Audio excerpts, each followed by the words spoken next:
Hello everyone, welcome to my YouTube channel. मेरा नाम है तमन्ना और आज की वीडियो में हम पढ़ने वाले हैं अपने बी फार्म के थर्ड सेमेस्टर का सब्जेक्ट फिजिकल फार्मास्यूटिक्स और उसकी यूनिट 1 का second topic that is solubility. Last video में हमने पढ़ा था कि सॉल्यूशन क्या होता है, किन किन कंपोनेंट से मिलके बना होता है और उसके टाइप्स क्या क्या होते हैं। इस पूरी वीडियो में हम ये समझेंगे कि सॉल्युबिलिटी क्या होती है। सबसे पहले सॉल्युबिलिटी की डेफिनेशन समझते हैं। The solubility of a substance in a particular solvent is defined as the concentration of the substance in a saturated solution at a certain temperature। इसका मतलब ये कि कभी भी जब भी आप बात करेंगे कि मेरी कोई सी ड्रग XYZ ड्रग की सॉल्युबिलिटी लेस है या हाई है, उसका सीधा सा ये मतलब है कि उस सब्सटेंस की, उस ड्रग की कितनी कंसंट्रेशन उस पर्टिकुलर सॉल्वेंट में प्रेजेंस है। जैसे कि हमने लास्ट वीडियो में देखा था कि अनसैचुरेटेड, सैचुरेटेड और सुपर सैचुरेटेड सॉल्यूशन होते हैं। उस डायग्राम की हेल्प से हम समझते हैं कैसे।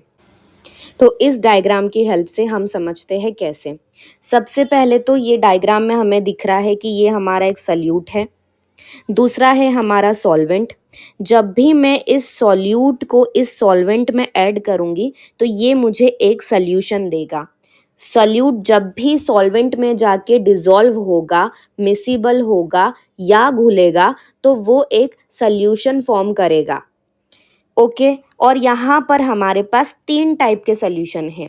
एक तो है अनसैचुरेटेड, दूसरा है सैचुरेटेड और तीसरा है सुपर सैचुरेटेड। अनसैचुरेटेड मतलब कि जब मेरा सेम अमाउंट है, फॉर एग्जांपल समझिए कि मैंने 3 टेस्ट ट्यूब लिए हैं, तीनों टेस्ट ट्यूब में मैंने अपने जो सॉल्वेंट की क्वांटिटी है वो सेम रखी है। फॉर एग्जांपल 50 ml मैंने तीनों टेस्ट ट्यूब में सेम अमाउंट का सॉल्वेंट डाला है। सॉल्वेंट यानी कि यहाँ पर एग्जाम्पल में हम लिक्विड की बात कर रहे हैं कि मैंने तीनों टेस्ट ट्यूब में 50 ml लिक्विड डाला है, सॉल्वेंट डाला है। अब उस 50 ml सॉल्वेंट में मैं एग्जाम्पल लेती हूँ सैचुरेटेड सॉल्यूशन का, कि यहाँ पर मैंने 3 टाइप की ड्रग ली है। पहली तो एक्स ड्रग, दूसरी मेरी वाई ड्रग एंड तीसरी जेड ड्रग। एक्स ड्रग का ये फंडा है कि जब भी मैं एक्स ड्रग को 10 mg ऐड करती हूँ इस 50 ml सॉल्वेंट में, उतने में ही ये मेरे 50 ml सॉल्वेंट को सैचुरेट कर देती है। मतलब 50 ml सॉल्वेंट लग गया 10 mg ड्रग को डिसॉल्व करने के लिए। सेकंड है वाई ड्रग। वाई ड्रग की ये खासियत है कि ये 25 mg ऐड करने पर 50 ml सॉल्वेंट को सैचुरेट कर पाती है। मतलब कि यहाँ पर मेरे 50 ml सॉल्वेंट को 25 mg ड्रग लगेगी सैचुरेट होने के लिए। और जेड ड्रग मेरी ऐसी ड्रग है जिसको मैं भले ही 50 mg डाल दूं इन 50 ml, तब जाके वो मेरे 50 ml सॉल्वेंट को सैचुरेट करके एक सैचुरेटेड सॉल्यूशन बना पाएगी। इसका मतलब ये हुआ कि सेम क्वांटिटी में मैंने अपना सॉल्वेंट लिया 3 टेस्ट ट्यूब में, पर उसमें 3 टाइप की मैंने ड्रग ली और एक ड्रग मेरी ऐसी थी जो 10 mg ऐड करने पर ही 50 ml को सैचुरेट कर देती थी। सैचुरेट कर देती थी मतलब यानी कि मेरी एक्स ड्रग इतनी लेस सॉल्यूबल है, इतनी ज़्यादा लेस सॉल्यूबल है कि इसका 10 mg ही काफ़ी है 50 ml को सैचुरेट करने के लिए। अगर मैं इस 10 mg से एक भी mg आगे बढ़ाऊंगी तो ये सुपर सैचुरेट कंडीशन में चले जाएगा सॉल्यूशन। अब वाई ड्रग मेरी ऐसी है जिसकी सॉल्युबिलिटी इतनी है कि 50 ml सॉल्वेंट में अगर मैं उसको 25 mg भी डाल दूँ जो कि 10 mg से ज़्यादा है, 25 mg ऐड कर दूँ तो तब जाके वो 50 ml सॉल्वेंट को सैचुरेट कर पाएगी और एक सैचुरेटेड सोल्यूशन दे पाएगी। मतलब कि यहाँ पर मैं समझने के लिए इसको मीडियम सॉल्यूबल लिख सकती हूँ। और मेरी Z ड्रग इतनी अच्छी सॉल्यूबल है, इतनी हाईली सॉल्यूबल है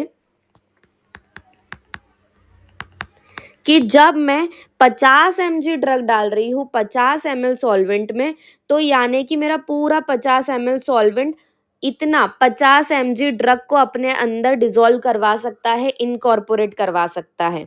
इससे क्या हुआ कि कहीं ना कहीं ये XYZ ड्रग की कुछ ना कुछ फिजिको केमिकल प्रॉपर्टी अलग होगी, फिजिको केमिकल प्रॉपर्टीज डिफरेंट होगी। कोई ना कोई फिजिको केमिकल प्रॉपर्टी डिफरेंट होगी और उन प्रॉपर्टीज के वजह से मेरी एक ड्रग लेस सॉल्यूबल है, दूसरी ड्रग मीडियम सॉल्यूबल है और तीसरी ड्रग हाईली सॉल्यूबल है। अब समझते हैं कि सॉल्यूबिलिटी निकालने का फॉर्मूला क्या होता है। तो जो भी हमें सॉल्यूबिलिटी निकालनी है उसका फॉर्मूला होता है solubility is equal to mass of drug, mass of drug जो कि ग्राम में या फिर mg में हो सकता है,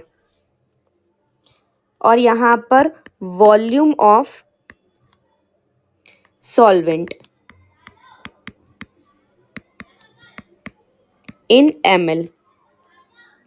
फॉर एग्जाम्पल कि मेरा कोई ड्रग 2 ग्राम सल्यूबल है 100 ml सॉल्वेंट में, तो यानी कि 2000 mg इन 100 ml सॉल्वेंट, तो यानी कि मेरे ड्रग की सॉल्यूबिलिटी है 20 mg पर ml, यानी मेरे 1 ml सॉल्वेंट में 20 mg ड्रग सॉल्यूबल हो सकता है, डिसॉल्व हो सकता है।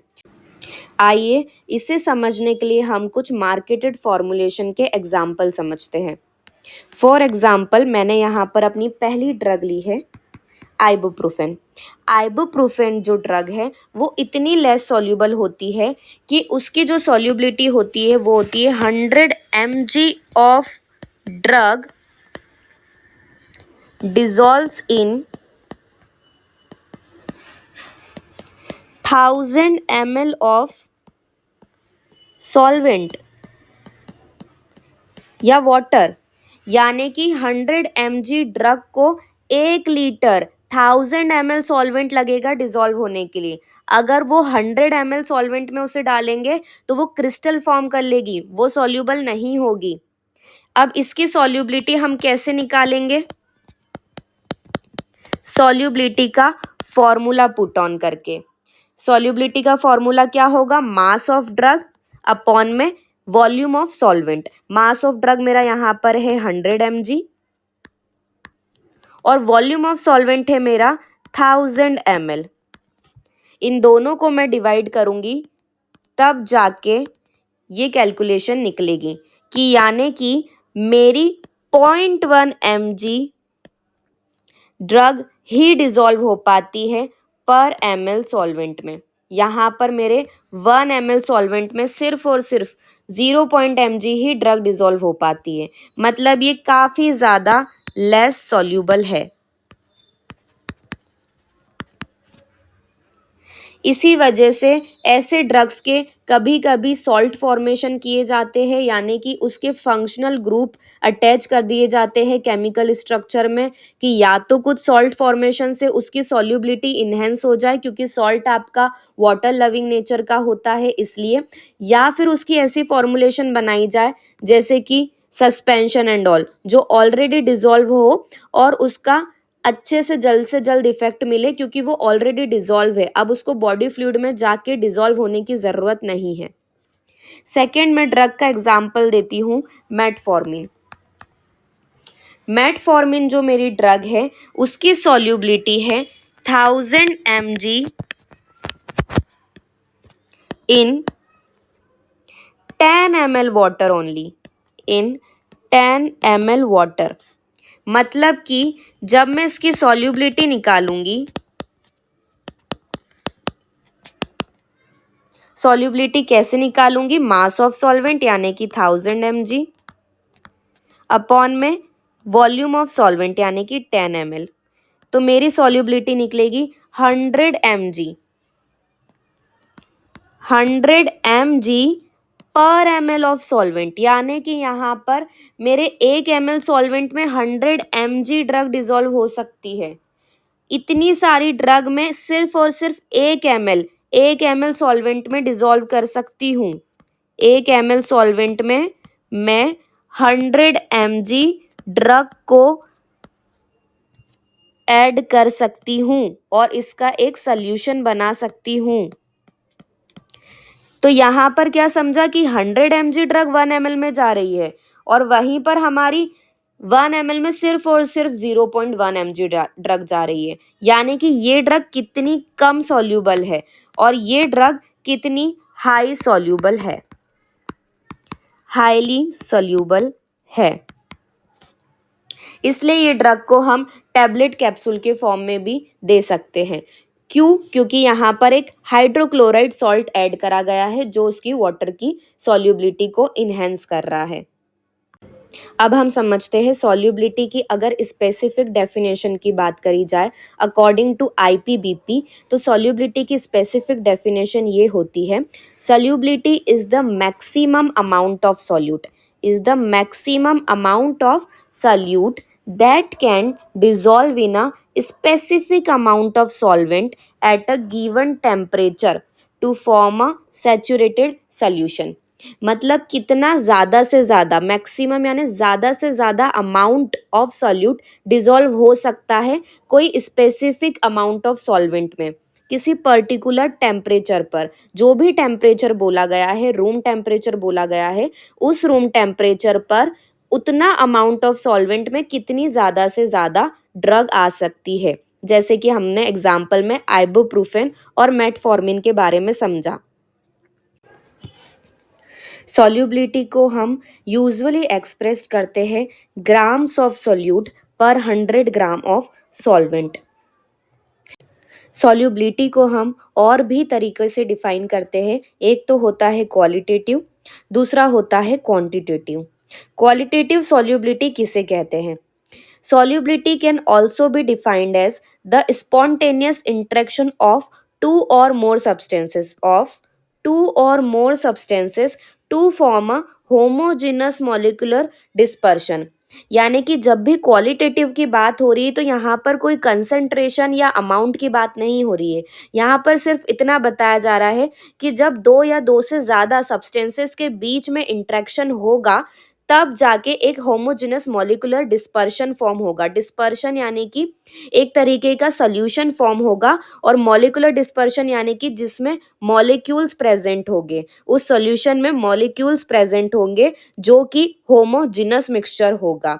यहाँ पर क्वालिटेटिव में कोई भी कंसंट्रेशन की बात नहीं होती है, कोई अमाउंट की बात नहीं होती है।